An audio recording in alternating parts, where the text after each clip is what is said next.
V sredo, 9. septembra, smo v Splošni knjižnici Slovenske Konjice pričeli s predavanji in knjižnimi čajankami v sezoni 2009-2010.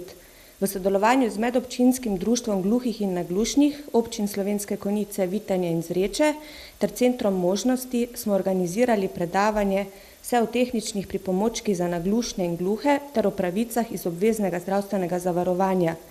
Predavanje je potekalo v čitalnici knjižnice, pogovarjali pa smo se o uveljavljanju pravic do slušnega aparata, pravicah uporabnika aparata v času garancijske dobe in izven nje, o tem, na kaj moramo biti pozorni pri izbiri slušnega aparata, o vrstah aparatov, vzdrževanju slušnega aparata ter o ostalih tehničnih pripomočkih za naglušne in gluhe.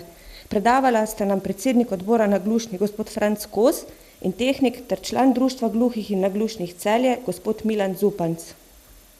V Medobčinskem društvu gluhih in naglušnih občin Slovenske Konjice, Vitanje in Zreče smo v zadnjem času opazili, da imajo naši naglušni člani in pa uporabniki premalo informacij o teh tehničnih pripomočkih, zlasti o slušnih aparatih, in zato smo se odločili organizirati predavanje na to temo. K sodelovanju smo povabili odbor naglušnih in pa Center možnosti Zveze društev gluhih in naglušnih Slovenije.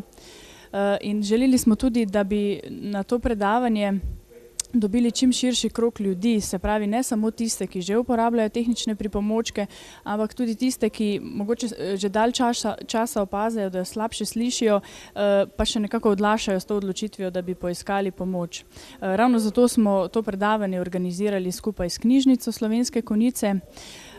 Skratka, namen tega predavanja je ljudi informirati, jim dati informacije, kako se uveljavlja pravica do tehničnih pripomočkov, katere so pasti, na katere morajo biti še posebej pozorni pri tem, ker velikokrat se zgodi, da ljudje preprosto ne vejo, da imajo pravico do brezplačnega standardnega aparata, ki ga seveda krije zavarovalnica.